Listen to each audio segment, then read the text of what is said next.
मंगलम भगवान वीरो मंगलम गौतम प्रभु मंगलम सूर्यभद्रादया जैनो धर्मोस्तु मंगलम। ओके, तो हमने लास्ट क्लास में श्री अभुठ्यो सूत्र यानी कि गुरु क्षमापना सूत्र उसका हमने गाथा लिया था, बराबर, गाथा ग्रहण किया था। अभी हम शब्दार्थ देखेंगे। सभी को सब आहट करना है, बराबर।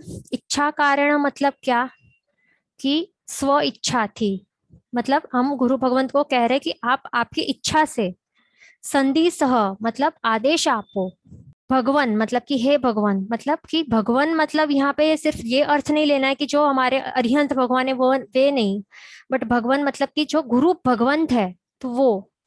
फिर अभुठियो मी मतलब मैं उठा हूं। फिर अभ्यंतर मतलब अंदर।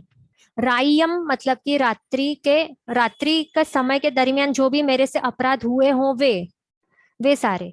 फिर देवसीयम मतलब कि दिवस दरमियान जो भी मेरे द्वारा अपराध हुए हों, जो भी पाप हुए हों वो।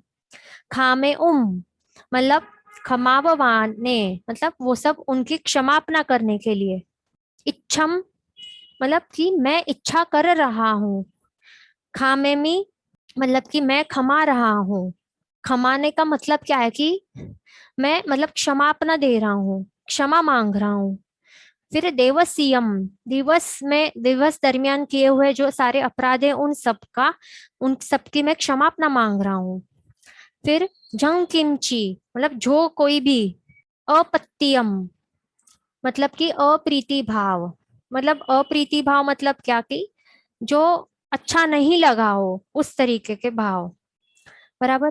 फिर परपत्यम मतलब विशेष अप्रीति भाव, विशेषता से ज्यादा अप्रीति भाव उत्पन्न हुआ हो उस तरीके का मेरे द्वारा कुछ किया गया हो वो। फिर भत्ते मतलब कि भोजन संबंधी, मतलब गोचरी बहराने संबंधी वो सब। फिर पाणे मतलब कि पानी के विषय मतलब रिलेटेड की कुछ भी, पानी के रिलेटेड मतलब बहराने के रिलेटेड कुछ भी मेरे से अपराध हुआ हो वो सब।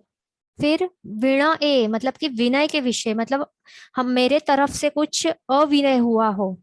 वेयावच्चे मतलब वैयावच विषय, मतलब कुछ भी गुरु भगवंत की सेवा वगैरह करने के दौरान मेरे तरफ से कुछ कुछ अविनय हुआ हो, या फिर कुछ गड़बड़ हो गई हो। फिर आलावे मतलब कि एक बार बोलने के विषय में, मतलब क्या कि गुरु भगवंत मतलब कुछ बोल रहे हैं तो मैंने बीच में कुछ एक बार बोल दिया। फिर सनलावे मतलब बारंबार बोलने के विषय में, मतलब बार बार मैंने कुछ बोल दिया, मतलब ये सब अविनय के सब अलग अलग प्रकार है। फिर उच्चासने मतलब ऊंचा मतलब जिस आसन पे जो लेवल पे गुरु भगवंत विराजमान है उस लेवल से बढ़ के मैंने ऊंचे लेवल के आसन पर मैं बैठ गया उनके सामने, तो वो भी अविनय हुआ है, तो उसका भी क्षमा अपना मांगना है।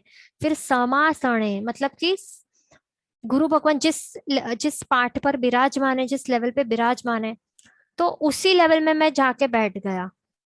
समझो कि वे पाठ पर विराजमान है तो उसी लेवल के दूसरा मैंने चेयर लगा के वहीं पे बैठ गया, तो वो भी एक अभिनय का प्रकार है। फिर अंतर्भाषाएं मतलब बीच बीच में गुरु भगवंत कुछ बोल रहे हो और उनका बात को काटना, मतलब बीच में बोल देना, वो भी अभिनय होता है, उसकी भी क्षमापना मांगनी है। फिर उवरी भाषाएं मतलब ज्यादा ज्यादा बड़ा, मतलब ज्यादा विशेष तरीके से ज्यादा कुछ बोल दिया हो, तो वो भी अभिनय होता है। फिर जमकिंची मतलब जो कुछ भी। मज्ज मतलब मेरे मेरे कारण। विनय मतलब कि विनय। परिहीणम मतलब हीन। सुहुमम वा मतलब कि सूक्ष्म, मतलब छोटी छोटा ऐसा कुछ अभिनय के कुछ कुछ ऐसे इंसिडेंट्स हो गए हों। फिर बायरम वा मतलब स्थूल, मतलब कोई बड़े बड़े इंसिडेंसेस हो गए हो अभिनय के। फिर तुभ्ये मतलब कि आप मतलब गुरु भगवंत। जाणह मतलब आप जानते हो। अहम मतलब कि मैं। न जानामि मतलब मैं नहीं जानता, मतलब जो आप जानते हो पर मैं नहीं जानता, उस प्रकार के सारे जो भी छोटे बड़े जो भी इस प्रकार के जो अविनय हुआ हो उन सब का हमको यहाँ पर माफी मांगना है। फिर तस्स मतलब ते सर्व, वो सारे के सारे। फिर मिच्छामी मिच्छामी मतलब क्या, मी आ रहा है ये शब्द, मिच्छा और मी, मिच्छा मतलब कि मिथ्या, और मी मतलब मेरा, मतलब जो भी मेरे द्वारा किए गए जो भी कृत्य हो, तो वो सारे मिथ्या हो जाए, मतलब वो सारे निष्फल या फिर निरर्थक हो जाएं। बराबर, मतलब जो भी मैंने इस प्रकार के प्रवृत्तियां की हो वो सारी कैंसल हो जाएं। दुक्कडम मतलब क्या, पापाचरण, मतलब मिच्छामि दुक्कडम, ये पूरे दोनों शब्दों का मीनिंग क्या हो रहा है साथ में, कि मेरे कारण जो भी पापाचरण हुआ हो वो सारा का सारा निष्फल हो जाए। तो इस प्रकार से हमने क्या देखा, जो ये गुरु क्षमापना सूत्र है, मतलब कि अभुठ्य सूत्र, उसके हमने शब्दार्थ देखे। इस प्रकार से जो हमें दिखाई दे रहा है फोटो में, इस प्रकार से इस मुद्रा में हमें झुककर, और एक हाथ से हमें जो चलवरा है, चलवड़ा के ऊपर एक हाथ को उसको स्थापित करना है जमीन पर, और दूसरा हाथ को हमें, दूसरे हाथ में हमें मुंह पत्ती पकड़नी है और मुख के समक्ष रखनी है, ये ध्यान रखना है। और इस तरीके से पूरा झुक के, घुटनों के बल ऐसे बैठकर जमीन पर, इस तरीके से अबुठ्य सूत्र बोला जाता है, ये ध्यान रखना है हमें। बराबर, तो ये इस प्रकार हमने जो गुरु वंदन देखा, तो इससे क्या क्या फायदे होते हैं। तो इससे ज्ञानावर्णीय कर्म जो हैं वो सारे के सारे हल्के हो जाते हैं, मतलब कि क्षयोपशम होता है। जो ज्ञानावर्णीय कर्म जो मोटी मोटी स्थिति के, बड़ी बड़ी स्थिति के जो हमारे आत्मा प्रदेशों पर लगे हुए हैं, तो वो सारे छोटे स्थिति के हो जाते हैं। दूसरा, जो नीच गोत्र कर्म जो हमारे द्वारा बंद हो गया हो, तो उस नीच गोत्र कर्म का भी नाश होता है, और साथ ही साथ उच्च गोत्र कर्म का भी बंध होता है। किस द्वारा, जो गुरु बंधन है उस कारण हमारे ये सब फायदे होते हैं, ये सब लाभदायक है, वो सब हम देख रहे हैं। दूसरा, आगे क्या होता है, हमें विनय गुण की प्राप्ति होती है। हमारा आत्मा में क्या होता है, विनय नाम का जो गुण है उसकी वृद्धि होती है। और साथ ही साथ ये गुरु वंदन करना, ये क्या है, तीर्थंकर भगवंत है तो उनकी आज्ञा है कि हमें ये करना चाहिए। जो भी ज्ञानी गुरु भगवंत हो, जिन्होंने 5 महाव्रत स्वीकारे हैं, बराबर, जो 5 महाव्रत स्वीकारे हैं, वो सारे के सारे साधु और साध्वी जी गुरु भगवंत है। उनका वंदन हमें करना जरूरी है, आवश्यक है, जब भी वो जहां भी विराजमान हो। चाहे हमें रास्ते में मिल जाए तो रास्ते में ही हमें करना है गुरु वंदन, चाहे हमें उपाश्रय में मिले तो वहां जाके हमें करना है। बराबर, रास्ते में मिले तो हम हमें क्या करना है, फिट्टा वंदन करना है, और उपाश्रय में विराजमान हो तो हमें क्या करना है, थोब वंदन, जो हमें हमने हमें यहाँ पे इच्छकार अभूठे सब सूत्र देखे, तो इस प्रकार हमें करना है। दूसरा, आगे सौभाग्य नाम कर्म का भी बंध होता है, ये ध्यान रखना है। तो इतने सारे लाभ होते, इतने सारे फायदे हैं गुरु बंधन करने के। दूसरा, तीसरा, सॉरी, हमने 2 प्रकार तो देख लिए, तीसरा प्रकार है द्वादशावर्त वंदन। हमने कौन से देखे, एक तो फिट्टा वंदन, जो सिर्फ मथ एण वंदामी कह के हमें मस्तक झुका के अंजलि बद्ध प्रणाम करना है जब भी हमें गुरु भगवंत रास्ते में मिल जाए। दूसरा, हमने कौन सा प्रकार देखा, अभी जो हमने देखा सूत्रों द्वारा, वो दूसरा वंदन का नाम क्या था, थोब वंदन, या फिर क्षोभ वंदन भी कहते हैं उसको। बराबर, तो उसमें इच्छकार अभुठ्य सूत्र ये सब बोलना रहता है। अभी तीसरा प्रकार कौन सा है, तीसरा है द्वादशावर्त वंदन। ये बहुत ज्यादा इंपॉर्टेंट है और ये सभी को आना जरूरी है। तो हमारे जो भी गच्छाधिपति आचार्य भगवंत होते हैं, तो जब भी हम उनका दर्शन करने जाते हैं, तब हमें ये तो आवश्यक करना जरूरी है। तो जब भी, तो उसमें ये प्रोसीजर क्या है, सबसे पहले हमें इरिया वही सूत्र ये कहना है, फिर तत्सोत्तरी सूत्र, अनर्थ सूत्र, ये सारे सूत्र क्या है वो हम आगे देखने वाले हैं। बराबर, अभी आप सिर्फ ये समझ लो कि कौन से सूत्र है। फिर एक लोगस का काउसक होता है, फिर एक प्रगट लोगस बोलना है, मतलब कि प्रगट यानी कि जोर से बोलना है, मोटी साध से, बराबर, बड़े आवाज से बोलना है। फिर छेड़ा पड़ी लहण सूत्र और वांदना, तो ये सब करना है। और लास्ट में 2 खमासमणा वो देना है। और साथ में लास्ट में जो हमने ये जो थोब वंदन में जो हमने प्रोसीजर देखा, तो वो जिस तरीके से हमें हमें करना होता है, खमासमणा, फिर इच्छकार सूत्र, फिर एक खमासमणा, बराबर, 2 खमासणा, फिर इच्छकार, फिर एक खमासणा, फिर अबुठ्यो, बराबर, और फिर खमासना। तो ये सब भी जिस तरीके से हमने प्रोसीजर देखा वो हमें फिर इसके बाद कंटिन्यू करना है। तो इसको कहते हैं द्वादशावर्त वंदन। अभी शास्त्र में एक दृष्टांत है, बहुत ज्यादा अच्छा एक दृष्टांत है शास्त्र में, तो वो हम देखेंगे गुरु वंदन। तो बराबर, तो हमें इस जो हम दृष्टांत देखने वाले हैं तो उसके द्वारा हमें गुरु वंदन का महत्व और लाभ पता चलेगा। एक बार क्या हुआ था, हमने नेमिनाथ भगवान जो गिरनार में विराजमान है उनके बारे में तो सुना ही होगा ना। तो जो गिरनार में जो नेमिनाथ भगवान है वो जब साक्षात यहाँ पर थे, भरत क्षेत्र में थे साक्षात, तब की बात है। तो नेमिनाथ भगवान एक बार गिरनार में पधारे थे और वहां पर समवसरण की रचना भी हुई थी देवों द्वारा, और वहां पे वे विराजमान थे। उनके वहां पे कई सारे साधु भगवंत थे, बराबर। साधु समुदाय बहुत विशाल था, साध्वी जियों का भी समुदाय विशाल था। उस वक्त की बात है, उस वक्त कृष्ण वासुदेव, कृष्ण महाराज, वे भी वहीं पे उपस्थित थे। तो कृष्ण वासुदेव ने क्या किया, ये जो हमने द्वादशावर्त वंदन देखा ना, तो उस द्वारा उन्होंने वंदन किया गुरु भगवंतों का। कितने गुरु भगवंतों का जिक्र किया गया है? 18,000। कितने? 18,000 गुरु भगवंतों का उनमें जो विराजमान थे, तो उनका द्वादशावर्त वंदन द्वारा उनका वंदन किया भाव पूर्वक। और कृष्ण महाराज अकेले ने, उन्होंने अकेले ने ये वंदन नहीं किया, पर उनके साथ कई और दूसरे राजा भी थे, तो उन राजाओं ने भी इनके साथ वंदन किया। पर उनको थकान हो गई, और थकान के वजह से सिर्फ थोड़े बहुत मुनि भगवंतों का ही वंदन किया, जो दूसरे राजा थे ना उन्होंने, और फिर वे बैठ गए। फिर पर बाद में जो कृष्ण महाराज थे उनके साथ फिर सिर्फ एक अकेला, एक वीरक नाम का, कौन? वीरक नाम का उनका एक राज सेवक था।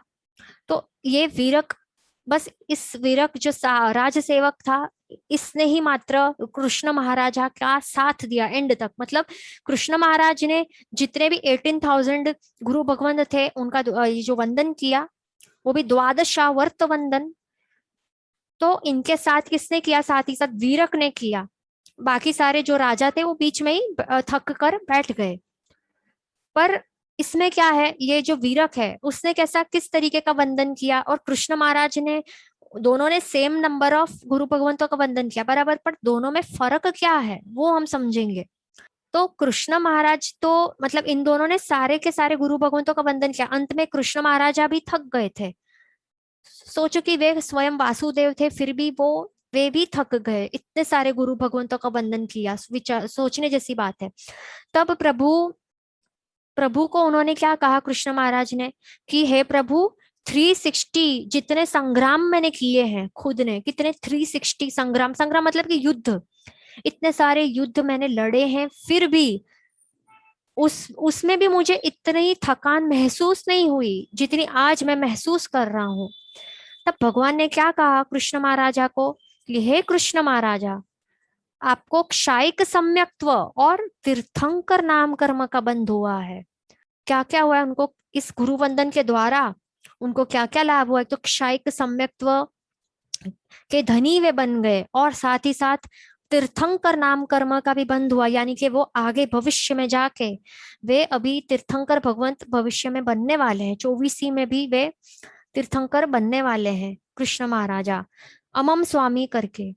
और साथ ही साथ इतना ही नहीं, बस इतना ही लाभ नहीं हुआ, पर साथ ही साथ जो 7th नरक का आयुष्य का बंध जो उन्होंने किया था पहले, तो वो तोड़कर आपको सीधा अभी कितनी 4 नरकों का जो पाप था वो आपने तोड़ दिया इस गुरुवंदन के द्वारा, और सीधा आप अभी सीधा 3rd नरक जितना ही आपको दुख भुगतना पड़ेगा।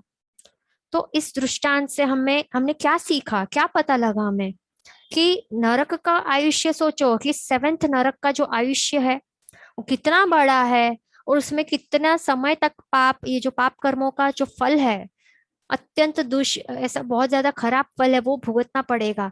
तो मात्र इतने गुरु वंदन द्वारा, गुरु वंदन में कितना शक्ति है कि उसने इतने सारे लाभ दिलवाए कृष्ण महाराजा को। एक तो क्षायिक सम्यक्त्व, दूसरा तीर्थंकर नाम कर्म का बंध, और तीसरा फल क्या कि सीधा 7th नरक में से सीधा उनका क्या हुआ, सीधा अभी वे 3rd नरक में जाएंगे, मतलब कि 4 नरकें उनकी माइनस हो गई। बराबर, तो इतने भयंकर फल से वो बच गए। बराबर, मतलब इस प्रकार का नरक आयुष्य भी तोड़ने जितने का ताकत इस गुरु वंदन में है। तो हमें भी ये सब सीख के कृष्ण महाराजा का अनुकरण करना है, मतलब उनको इमिटेट करना है। बराबर, वे कैसे है, एक महापुरुष ही थे वो, तो उनमें जो भी गुण थे तो उनका अनुकरण करना है। बराबर, और वो अनुकरण करके हमें, हम सभी को, जो भी हमारे यहाँ पर साधु भगवान, साध्वी जी भगवंत को जो भी विराजमान हो, उनको भाव पूर्वक वंदन करना चाहिए।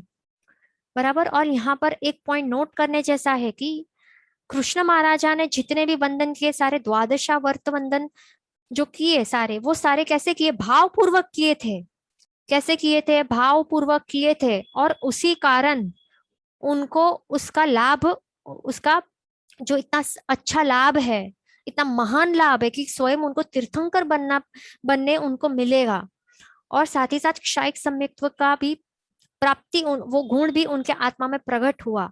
तो हमें भी यही करना चाहिए।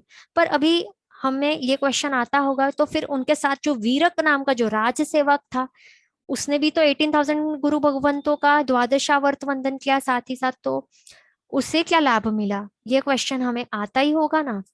पर ये हमें ध्यान रखना है कि जो ये वीरक नाम का जो राज सेवक था, उसे भी सेम टू सेम किया, पर फर्क कहाँ पड़ गया, उसको क्षयिक सम्यक्त्व की प्राप्ति नहीं हुई, ना तो तीर्थंकर नाम कर्मों का बंध हुआ, ये सब लाभ उसको उसको प्राप्त नहीं हुई, ये सारे लाभों की। क्यों? क्योंकि उसने सिर्फ कृष्ण महाराजा का मन रखने के लिए उनके साथ साथ वंदन किया। मतलब कि गुरु भगवंतों के प्रत्यय उनको, उस वीरक को ऐसे उत्तम भाव नहीं आ पाए, जिस लेवल के भाव कृष्ण महाराजों को आए थे, उस लेवल के विशुद्ध प्रकार के भाव वीरक को नहीं आए थे। मतलब कि सिंपल वर्ड्स में वीरक ने सिर्फ और सिर्फ मात्र द्रव्य से वंदन किया, भावपूर्वक वंदन नहीं किया। और कृष्ण महाराज, उन्होंने क्या किया, भावपूर्वक वंदन किए, जितने सारे किए सारे भावपूर्वक किए वंदन, और उस कारण उनको फिर इतने सारे लाभ की प्राप्ति हुई। तो हमें भी यही करना चाहिए, जो भी करें हम धर्म, जो भी जितना भी करें, एक नौकारवाड़ी भी गिने या एक नौकर भी गिने, उसमें भी हमें अत्यंत भावपूर्वक हमें वो सब करना है। सिर्फ और सिर्फ द्रव्य या क्रिया क्रिया जो भी करें वो सिर्फ द्रव्य से नहीं करनी है, उसको भाव का मिश्रण करना जरूरी है। तो ही हमें जाके जो उत्कृष्ट फल है वो संपूर्ण रूप से हमें प्रदान हो पाएगा, वो नहीं तो नहीं हो पाएगा। इस वीरक की तरह हम भी रह जाएंगे पीछे। तो ये हमें ध्यान रखना है। दूसरा और एक अच्छा एक दृष्टांत है, इसी के ऊपर है, तो वो भी हम देखेंगे, गुरु वंदन के ऊपर ही है। तो द्वारिका नगरी थी, उसमें कृष्ण वासुदेव थे, और उसमें एक तो पालक और दूसरा शाम्ब कुमार, ऐसे अनेक उनके पुत्र थे। बराबर, पालक और शाम्ब कुमार। तो एक टाइम क्या हुआ था, नेमिनाथ भगवान वहां पर उन्होंने समवसरण, जहां पर देवताओं ने समवसरण की रचना की थी, वहां पे श्री नेमिनाथ भगवान वहां पर विराजमान थे।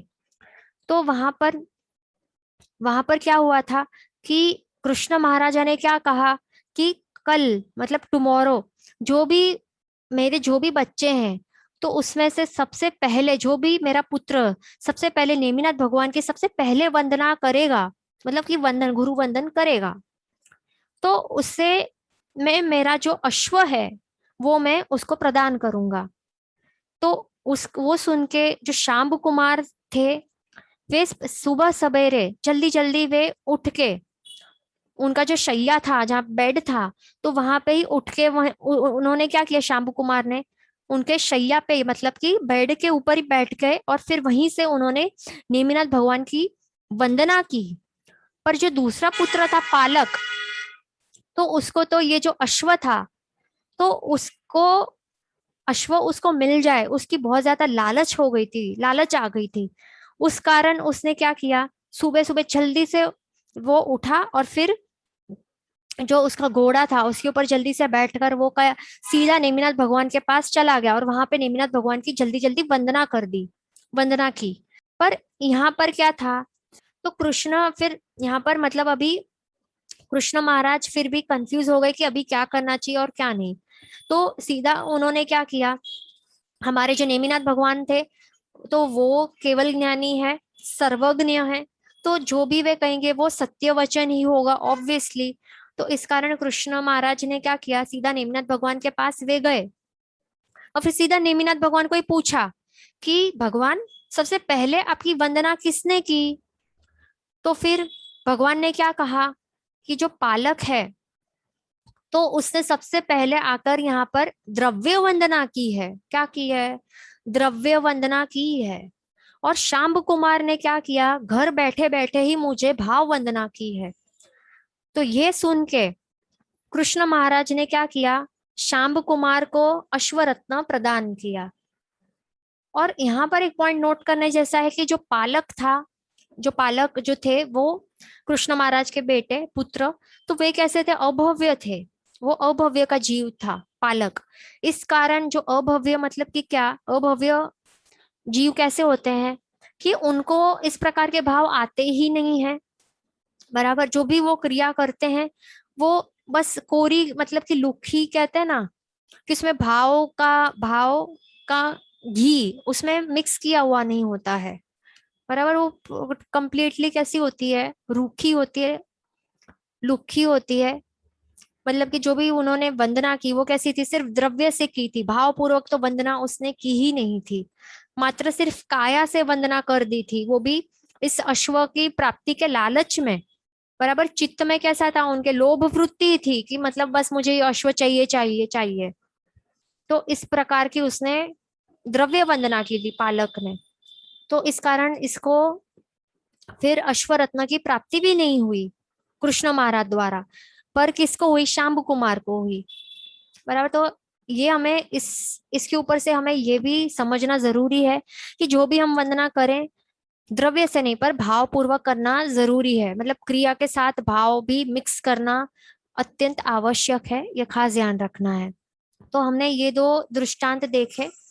अभी हम आगे ये समझेंगे कि जब भी गुरु भगवंत के पास, जब भी वे वहराने आए हमारे घर पर, तब हमें कौन सी बातों का ध्यान रखना है। जब भी वे गोचरी वहराने आए तब, तो सबसे पहले हमें ये ध्यान रखना है कि जब भी वो पधारे तो हमें कोई भी इलेक्ट्रिसिटी का मतलब कि जो स्विच होते हैं उसको स्पर्श नहीं करना है। मतलब कि फैन जो चालू हो तो चालू रहने देना है, जो बंद हो फैन तो बंद रहने देना है। लाइट्स जो चालू हो लाइटों को भी चालू रहने देना है। बराबर, लाइट को बंद स्विच ऑन ऑफ नहीं करना है, वरना ये सारा का सारा पाप हमें भी लगता है और गुरु भगवंत को भी प्रायश्चित आता है। तो ये सब हमें ध्यान रखना है। बराबर, क्योंकि लाइट के जो स्विच है वो सब सचित तेव का जीवों मतलब तेव का जीवों की हिंसा हो जाती है।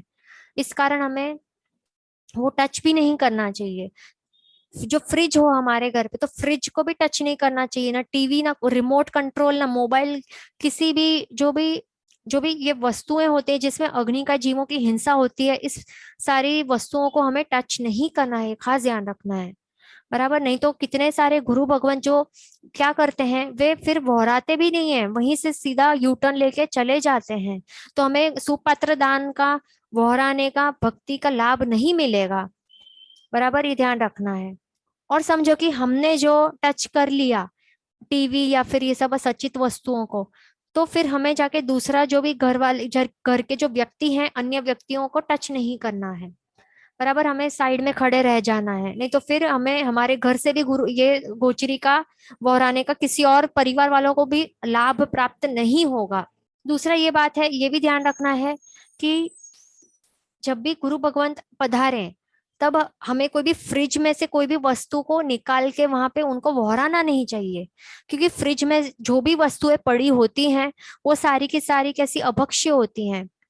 तो अभक्ष्य तो हम गुरु भगवंत को वहरा ही नहीं सकते ना, हमें भी पाप लगेगा। गुरु भगवंत को नहीं पता तो उनको भी दोष तो लग जाएगा ना हमारे कारण। तो ये सब हमें ध्यान रखना है, फ्रिज में से कोई वस्तु को हमें वहराना नहीं है। अभी समझो कि फ्रिज में हमारे हमने कुछ मसाले रखे हुए हैं, समझो कि जैसे कि पिपरामूड का मसाला हमने पाउडर हमने रखा है फ्रिज में।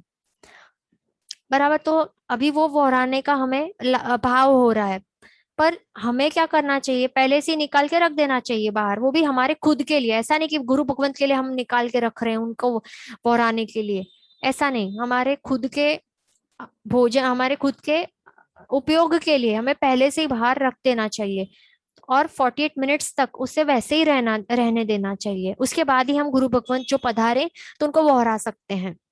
दूसरी बात ये भी ध्यान रखनी है कि जो भी वस्तुएं होती हैं वो खास गुरु भगवंत के लिए नहीं बनानी चाहिए, हमारे खुद के लिए, हमारे जो परिवार वाले हैं हमारे खुद के लिए बनाना चाहिए। और फिर गुरु भगवंत पधारे तो हमारे लिए जो बनाई हुई वस्तु हैं, उन्हीं वस्तुओं में से हमें उनको गोचरी वहरानी चाहिए, ताकि उनको निर्दोष गोचरी का लाभ प्राप्त हो और हमें भी उत्कृष्ट फल का प्राप्त हो, ये ध्यान रखना है। और कोई भी जो सचित जो फ्रूट्स है, तो फ्रूट्स को भी, जो सचित फ्रूट्स पड़े होते हैं तो उनको भी हमें, जो अचित वस्तु हैं जो हम वहरा सकते हैं उसके साथ हमें टच करके हमें रखना नहीं चाहिए, या फिर उसके ऊपर दूसरा, मतलब एक के ऊपर एक वैसा टच करके नहीं रखना चाहिए। ये सब हमें छोटी छोटी चीजें हैं वो सब ध्यान रखनी है। बराबर। जो भी फ्रूट्स भी हम वहराते हो तो फ्रूट्स को भी हमें स्लाइस करना है। स्लाइस करने के बाद उसके अंदर जो भी सीड्स हो तो सीड्स को अलग करना है, और फिर 48 मिनट्स तक हमें वेट करना है, और उसी के बाद हम वहरा सकते हैं। हाँ, और दूसरा ये भी ध्यान रखना है कि जो उसका आउटर जो कवरिंग हो, छाल हो फ्रूट्स की, तो उसको भी हमें कैसा करना है, उसको भी हमें निकाल देना है। बराबर। और फिर 48 मिनट्स तक हमें वेट करना जरूरी है। और ये एक बात खास ध्यान रखना है कि गुरु भगवंत को वहराने के लालच में हमें कभी भी ये मिस्टेक नहीं करना चाहिए कि 48 मिनट्स नहीं हुआ, सिर्फ 45 मिनट्स हुआ या 47 मिनट्स और हमने वहरा दिया, बहुत ज्यादा पाप कर्मों का बंध होगा, ये खास ध्यान रखना है। 48 मिनट्स पहले हमें बिल्कुल नहीं वहराना है, ये होने के बाद ही वहराना है, ये खास ध्यान रखना है। हमें लाभ की तो प्राप्ति होगी नहीं, इनफैक्ट हमें पाप कर्मों का बंध हो जाएगा। तो इसके लिए ये बहुत ज्यादा ध्यान रखना है इस वस्तु का। बराबर। और समझो कि यहाँ पर साध्वी जी भगवंत हो, हमारे घर पधारे हो, तो उनको ऊपर से वहराना है। जो अभी इस प्रकार से उन्होंने उनका पात्र को टच किया है, तो जो भी पुरुष जो वहरा रहे हैं उनको ऊपर से वहराना है, उनके पात्र को टच नहीं करना है। पर जो समझो साध्वी जी महाराज साहब उस पात्र को टच नहीं कर रहे हैं, तो हम उस जो पुरुष हैं तो उस पात्र को टच कर सकते हैं, एंड वाइस वर्सा। यहाँ पर एक क्वेश्चन है कि why 48 minutes we have to wait. तो 48 मिनट्स क्यों वेट करना है, क्यों? क्योंकि हम जो भी फ्रूट्स को हमने स्लाइस किया है, उसके बाद हमने उसके अंदर जो सचित जो भी सीड्स है, सीड्स को हम अलग कर रहे हैं, तो और 48 मिनट्स वेट कर रहे हैं। तो इस समय दरमियान क्या होता है, जो भी उसके जो जीव था, जो आत्मा था, वो एप्पल भी है तो एप्पल क्या है, वो निर्जीव नहीं है, वो जड़ वस्तु नहीं है, वो क्या है, एक प्रत्येक वनस्पति का रूपी एक जीव है। बराबर। तो जब भी हम उसको स्लाइस करते हैं, उसकी छाल निकालते हैं और 48 मिनट्स के लिए वेट करते हैं, और जो सीड्स होते हैं हर एक सीड में भी एक एक आत्मा होती है, तो इस सबको हम अलग कर देते हैं। तब 48 मिनट्स का जो समय है उस दौरान क्या होता है, संपूर्ण रूप से वो अचित बन जाता है, यानी कि निर्जीव बन जाता है, यानी कि सिंपल वर्ड्स में वो मृत शरीर बन जाता है। बराबर। क्योंकि एप्पल जो प्रत्येक वनस्पति का जीव है उसके अंदर से उसकी आत्मा अब निकल चुकी है पूर्ण रूप से, और वो कंप्लीटली एक निर्जीव वस्तु बन गया है। तो इस कारण अभी हम उसे वहरा सकते हैं गुरु भगवंत को, उससे पहले बिल्कुल नहीं। ये खास ध्यान रखना है। बराबर। और ये खास ध्यान रखना है, कितने सारे जन वाटरमेलन भी वहराते हैं, बट वाटरमेलन और कई संघों में भी वाटरमेलन वे स्लाइस करके रखते हैं, बट इसमें एक बहुत ज्यादा सावधानी की आवश्यकता है। वाटरमेलन जो है उसके अंदर सीड्स रह जाते हैं, ब्राउन डार्क ब्राउन कलर के सीड्स हो या व्हाइट कलर के पिचके हुए सीड्स हो, वो रहने नहीं चाहिए। जब तक वो है, एक भी मिल जाए सीड तो उसका मतलब कि वो सच्चित है, तो हम उसको खा, जिसका भी बाधा है, जिस भी श्रावक श्रावियों का बाधा है कि सचित वस्तुओं का त्याग का बाधा हो, तो उसका भी वो पचखाण भंग हो जाता है, और साथ ही साथ गुरु भगवंत को हम वहरा नहीं सकते। जो हमने सच्चित वस्तु वोहरा दी उनको भी पाप लगेगा, हमें भी बहुत ज्यादा पाप लगेगा। तो इस कारण जब भी वाटरमेलन हम स्लाइस करें तब क्या करना, उसको थिन स्लाइस करो, पतले पतले स्लाइस करने चाहिए, ताकि उसके अंदर जो सीड्स रह गए हों तो वे हम उसको अलग कर सकते हैं। और फिर अलग करने के बाद we have to start counting 48 minutes. बराबर, हर एक सीड अलग कर दिया उसके बाद स्टार्ट काउंटिंग, बराबर 48 मिनट्स सबसे स्टार्ट करने हैं, ये खास ध्यान रखना है। बराबर। और हम लाइट में, सनलाइट हो उसमें भी हम आर पार ऐसा देख सकते हैं कि सीड तो नहीं, कोई एक बीज तो नहीं रह गया है ना वाटरमेलन के स्लाइस में। इस प्रकार हमें प्रॉपरली सावधानी रखनी है, ना ही सिर्फ वाटरमेलन के लिए बट सारे के सारे अन्य फ्रूट्स के लिए भी ये खास ध्यान रखना है। जो पेरू है, तो पेरू का यहाँ पर क्वेश्चन आया है कि पेरू के बारे में क्या, एंड पोमग्रेनेट के बारे में क्या ध्यान रखना है। तो पेरू जब भी हम वोहराते हैं तो उसको हम मात्र स्लाइस करके नहीं वोहरा सकते। क्यों? क्योंकि उसके अंदर बिखरे हुए सीड्स रहते हैं, और वे सीड्स भी बहुत ज्यादा हार्ड होते हैं ना, पेरू के कैसे होते हैं, हार्ड सीड्स होते हैं। तो हमें क्या करना चाहिए, उसको ग्राइंड करना चाहिए मिक्सर में, मिक्सचर ग्राइंडर में।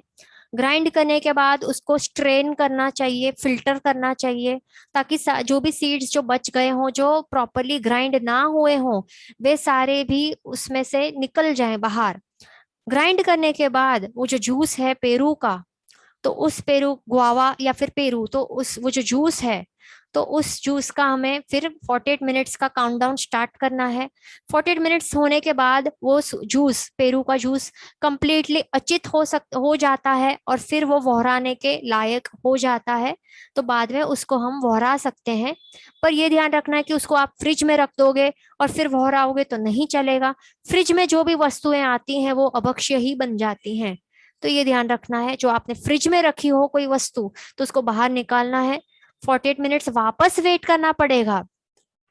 1 मिनट के लिए भी आपने जो रख दी फ्रिज में, तो अभी 48 मिनट्स आप उसको बाहर, वो वस्तु को बाहर निकाल कर 48 मिनट्स टोटली आपको वेट करना पड़ेगा। और उसके बाद ही आप तपस्या के लिए या फिर गुरु भगवंत को वोहरा सकते हो, आप खुद के तपस्या के लिए उसको ग्रहण कर सकते हो। ये खास ध्यान रखना है। रही बात पोमग्रेनेट की, पोमग्रेनेट का भी यही हमें ध्यान रखना है कि इसी तरीके से, पेरू की तरीके से उसको भी ग्राइंड करना है, फिल्टर करना है, उसका जूस जो है वो जूस बनाना है, 48 मिनट्स वेट करना है। उसके बाद आप खुद स्वयं ग्रहण कर सकते हो तपस्या के लिए या फिर नॉर्मली, और गुरु भगवंत को भी वोहरा सकते हो। ये ध्यान रखना है। बराबर। और ड्रैगन फ्रूट जो है, यहाँ पर क्वेश्चन है ड्रैगन फ्रूट का क्या। तो ड्रैगन फ्रूट वो अनंत काय के ऊपर ग्रो होता है, वो बादर निगोद के ऊपर ग्रो होता है, बादर साधारण वनस्पति काय के ऊपर ग्रो होता है। उस कारण ड्रैगन फ्रूट एक खुद वो अभक्ष्य फ्रूट है, हमें नहीं उसको खाना चाहिए, ना तो गुरु भगवंतों को भी वहराना नहीं चाहिए, नहीं तो हमें अनंत काय जीवों की हिंसा, अनंता अनंता जीवों की हिंसा का पाप लगेगा। इस कारण ड्रैगन फ्रूट को हमें उसकी बाधा लेनी है, खुद को नहीं खाना है, वहराना भी नहीं है। दूसरा क्वेश्चन है बनानास के बारे में कि वो सीड्स जो है उसके अंदर, बनाना के सीड्स, उसके अंदर बहुत सारे छोटे छोटे सीड्स होते हैं, तो क्या उसे हमें निकालने चाहिए। तो जो बनाना के जो सीड्स हैं, तो उसके बारे में हमें, जो सीड्स है तो उसको शास्त्रकार भगवंतों ने ऐसा नहीं कहा है कि वो सचित है। हमें क्या कहा गया है, जो बनानाज है उसका प्रोसीजर क्या कहा है कि जो लूम होता है बनाना का, जो एक एक ग्रुप होता है, आपने देखा होगा, आप जब आप डजन के लेते हो, बंच में लेते हो, तो बंच पूरा जॉइंट रहता है एक दूसरे के साथ। तब आपको क्या करना है, सिर्फ वो लूम है उसमें से आपको अलग करने हैं। बराबर। उसको आप, जो नाइफ है यहाँ पर ऐसे इस प्रकार से, जो आपने देखा होगा कि लूम में ऐसा इस प्रकार से होते हैं ना बहुत सारे बनानाज, तो आपको सिर्फ एक सिंपल वस्तु करनी है, जो ऐसा इस प्रकार का लूम है उसको आपको यहाँ से उसको स्लाइस ऑफ करना है। पर ये ध्यान रखना है कि इतना ज्यादा भी यहाँ से स्लाइस ऑफ कर दोगे तो वो एक्सपोज हो जाएगा, कि अंदर का जो फ्रूट है वो बाहर एक्सपोज हो जाएगा, तो वो नहीं चलता है, फिर वो उसको उसी दिन आपको खाना पड़ेगा, नहीं तो दूसरे दिन वो नहीं चलता है। ये खास ध्यान रखना है, उसमें जीवोत्पत्ति हो जाती है फिर। इस कारण आपको क्या करना है, यहाँ से उसको स्लाइस नहीं करना है, बट यहाँ पर जो उसका स्टेम है, स्टेम के वहां से ही आपको उसको स्लाइस ऑफ करना है। ये खास ध्यान रखना है। मतलब कि बंच से आपको सारे के सारे ये जो बनानाज है उसको सेपरेट करना है, फिर 48 मिनट्स रुकना है, और फिर जब भी गुरु भगवंत आए, समझो कि यहाँ पर पधारे हैं, तो उनको आपने क्या किया, ये जो सेपरेटेड ऑलरेडी सेपरेटेड जो बनानाज हैं इस प्रकार से, तो आपको सिर्फ इसका जो पील है, जो बाहर का कवरिंग है, उसको आपको सिर्फ निकाल देना है। फिर क्या करना है, ये जो बनाना है उसको संपूर्ण रूप से आपको वहरा नहीं सकते, आपको उसको हाफ करना जरूरी है, बराबर। उसको हाफ करना है, और कुछ भी आपको दिखाई दे कि डार्क ब्राउन कलरिंग हो गया हो, पिचका हुआ हो, तो वो भाग भी आपको निकाल देना है, वो वहराना नहीं है, खास ध्यान रखना है। जो अच्छा भाग है उसको वहराना है, और दो भागों में डिवाइड करने के बाद ही आप वहरा सकते हो, ये खास ध्यान रखना है, ठीक है। दूसरा यहाँ पर एक क्वेश्चन है कि वघार जो हम तड़का देते हैं उसमें मिर्ची के बीज जो बच जाते हैं तो क्या करना चाहिए। तो जो मिर्ची के जो बीज हैं, तो वो अगर प्रॉपरली ऑयल में फ्राई हो गए हों, प्रॉपरली फ्राई हो गई हो बराबर से, तो फिर वो अच्छित बन जाते हैं। या फिर उसको जो ग्राइंड किया गया हो मिर्ची के बीज, तो फिर वो ग्राइंड करने के बाद उसको आप गर्म करो तो फिर वो अचित बन सकता है, ये खास ध्यान रखना है, बराबर। नहीं तो वो मिर्ची के बीज इस तरीके के होते, और फिर आप उसको फिल्टर भी कर सकते हो आप चाहो तो चटनी में से, पर अब उसको जो आप गर्म कर दो तो फिर प्रॉब्लम नहीं है, ये ध्यान रखना है, बराबर। दूसरा यहाँ पर एक क्वेश्चन है कि यहाँ पर एक क्वेश्चन है कि जो हमें गुरु भगवंत को स्पेशली हमें उनको वहराना नहीं चाहिए, तो फिर 48 मिनट्स पहले फ्रूट्स किस तरीके से हम रख सकते हैं। हमारी भावना तो यही है कि सिर्फ हमें उनको उत्तम आहार देना है, वहराना है, तो ये कैसा पॉसिबल है। तो ये भी एक अच्छा आपका क्वेश्चन है कि ये सही बात है कि हमें गुरु भगवंत को तो अच्छा उत्तम आहार ही वहराना है, जो अचित हो, निर्दोष हो, ये खास ध्यान रखना। निर्दोष आहार वहराने से आपको उत्कृष्ट लाभ की प्राप्ति होगी, बराबर। तो ये जो फ्रूट्स है, तो वो हमें जो वहराने हैं तो क्या करना चाहिए। तो सबसे फर्स्ट पॉइंट नंबर 1 यही ध्यान रखना है कि फ्रूट्स, हमें फ्रूट्स तो क्या, सब्जी हो रोटी हो कुछ भी हो, हमें गुरु भगवंत के लिए उनके लिए हमें तैयार करके नहीं रखना है, हमें खुद के लिए बनाना है, बराबर। हमें खुद के आहार, खुद के उपयोग के लिए हमें ये सब सचित में से अचित बना के उसको रखना है, रेडी करके रखना है खुद के आहार के लिए, खुद के परिवार के लिए। ये सबसे पॉइंट नंबर 1 है।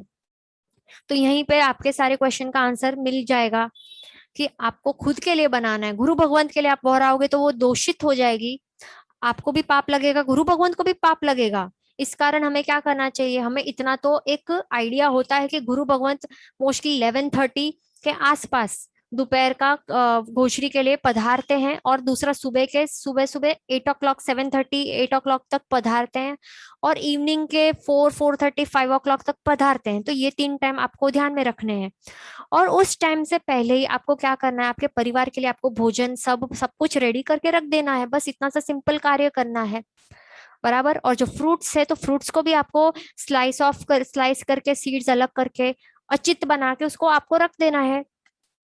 क्योंकि हमें भी ऐसा नहीं है कि सिर्फ गुरु भगवंतों को सचित नहीं वौराना चाहिए, ये तो हम भी खुद भी तो श्रावक श्राविकाएं हैं, तो हमें खुद को भी, सिर्फ उनको पाप नहीं लगता है पर पाप तो हमें भी तो लगता है ना।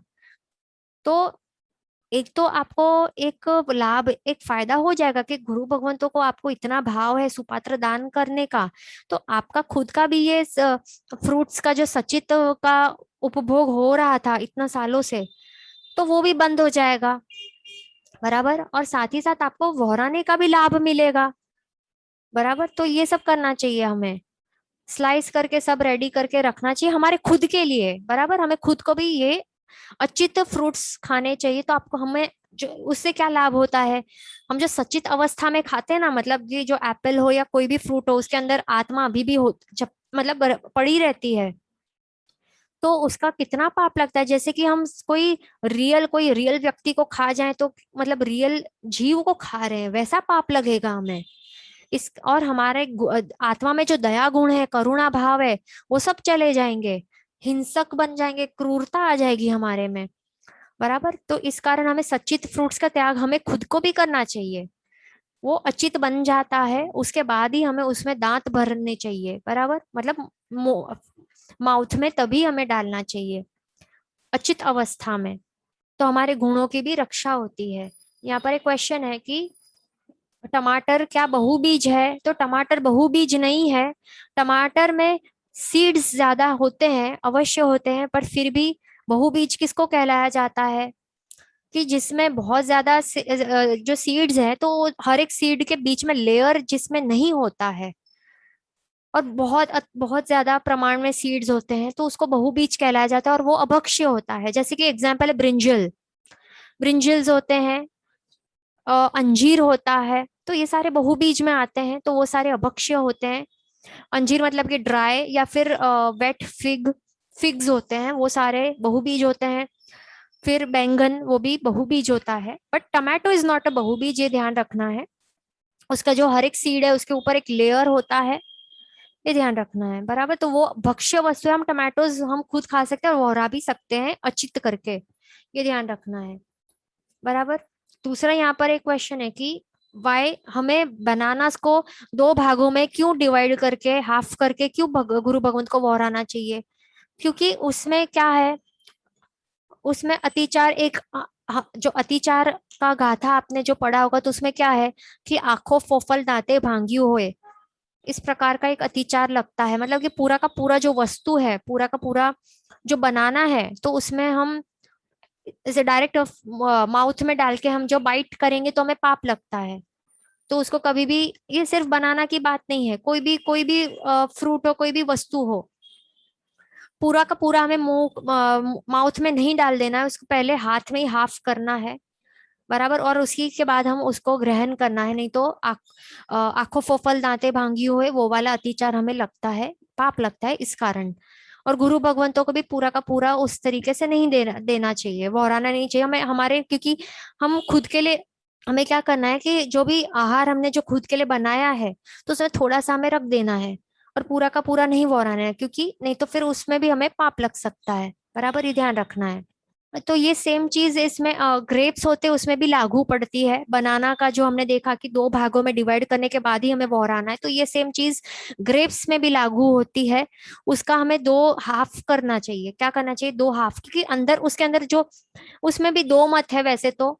एक प्रकार के समुदाय वाले कहते हैं कि जो सीडलेस ग्रेप्स होते हैं, तो वैसे के वैसे आप वोरा सकते हो, या फिर गर्म पानी में से निकाल के उसमें डाल के फिर निकाल के आप वोरा सकते हो। दूसरा मत ये भी कहता है कि आप उसको हाफ कर दोगे, मतलब दो स्लाइसिस कर दोगे, उसके दो भाग कर दोगे, तो आप वैसे भी वोरा सकते हो। तो दो प्रकार के मत है इसमें। दूसरा यहाँ पर स्ट्रॉबेरी का यहाँ पर क्वेश्चन है कि स्ट्रॉबेरी क्या है, भक्ष्य अभक्ष्य क्या है? तो स्ट्रॉबेरी तो भक्ष्य फ्रूट है, वो हम खा सकते हैं, पर उसको खाने का तरीका क्या होना चाहिए, और वहरा भी सकते हैं। तो स्ट्रॉबेरी ऐसी वस्तु है कि उसके बाहर, नॉर्मली सारे के सारे फ्रूट्स के अंदर सीड्स होते हैं, पर स्ट्रॉबेरी के बाहर के साइड पर सीड्स लगे हुए होते हैं। तो अभी हमें क्या करना चाहिए, जो हमें उसको खाना हो, तो बाहर से हमें सारे के सारे सीड्स निकाल लेने चाहिए, और फिर उसको स्लाइस करना है दो चार भागों में, और फिर हम खुद, हाँ, और फिर 48 मिनट्स रुकना है, वेट करना है, फिर खुद खा सकते हैं, या फिर गुरु भगवंत को वहरा सकते हैं, ये ध्यान रखना है, बराबर। और वो 100% भक्ष्य वस्तु है, ये ध्यान रखना है। दूसरा यहाँ पर एक क्वेश्चन है ऑरेंज और मौसम्बी का, तो उसका क्या हमें बाहर का वो जो कवरिंग होता है वो निकालना है या नहीं? वो जो थिन लेयर आपने देखा होगा। तो फर्स्ट ऑफ ऑल जो ऑरेंज हो या मौसम्बी हो, समझो कि ये ऑरेंज है, तो ये ऑरेंज है, बराबर। तो ये ऑरेंज का जो आउटर डार्क ऑरेंज कलर का है वो तो ऑब्वियसली हमें निकालना है, और मौसम्बी का भी बाहर का निकालना है। फिर अंदर से आपको स्लाइसिस मिलेंगी ऐसी, बराबर, रेडीमेड स्लाइसिस है ना अंदर, उसके ऊपर भी एक व्हाइट कलर का लेयर रहता है, बराबर। तो ये व्हाइट कलर का लेयर जो है वो निकालना जरूरी नहीं है, पर अभी इसको निकालना भी थोड़ा सा, इसके अंदर एक आपको डिवाइड करना पड़ेगा, सो दैट आप इसके अंदर जो सीड्स है वो निकाल सकें। बस सीड्स को निकालने के लिए इस कारण से हम ये आउटर कवरिंग को निकाल सकते हैं, बराबर। जो थिन ट्रांसपेरेंट कवरिंग है, तो ऐसा निकालने की जरूरत नहीं, वो भक्ष्य है, बराबर, वो चलता है। बट बस ये ध्यान रखना कि सीड्स जो है, तो सीड्स तो सारे के सारे बाहर निकालने कंपलसरी है।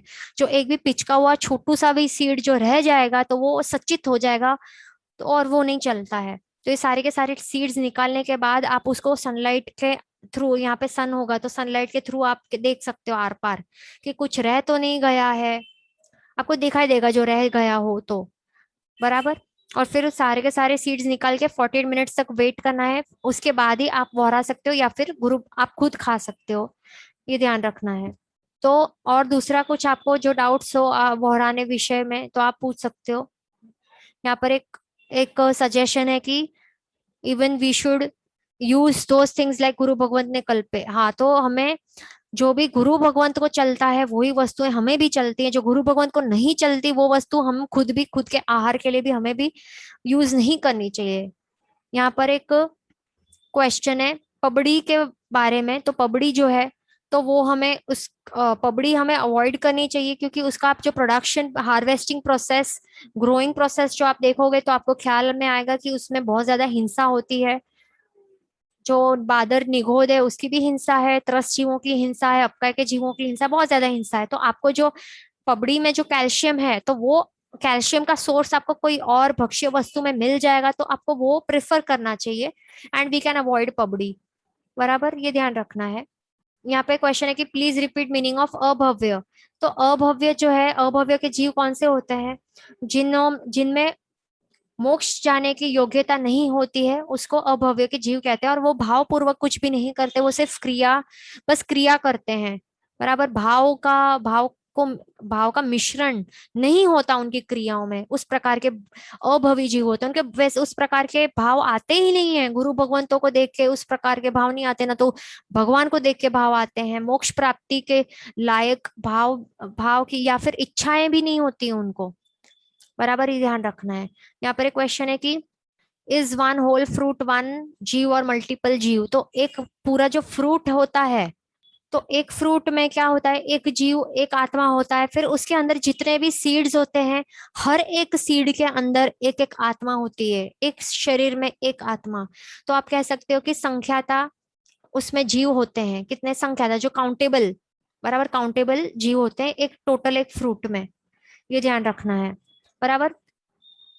दूसरा, केयर, क्या हम कह केयर को वहरा सकते हैं? हाँ, तो केयर जो वो वस्तु है, तो केयर है वो बहुत ज्यादा उसमें शक्ति आती है। आप जो केयर आप जो भी गुरु भगवंत है या फिर हम भी हैं, बड़ी बड़ी तपस्याएं की हैं, तो उसके बाद जो आप पारने में जो आप केयर का जो जूस है, सूप है, या जो भी कहते हैं, गरम गरम, तो वो आप वो पी सकते हो। या फिर केर की भाजी भी आती है, वो भी आप खा सकते हो, तो उससे वो बहुत न्यूट्रिशियस होती है और गुरु भगवंतों को आप वरा सकते हो, बराबर। और भाजी मतलब केर के दाने होते हैं, उससे वो केर के सब्जी बनता है, तो वो वरा सकते हो। ये खास ध्यान रखना है, बराबर।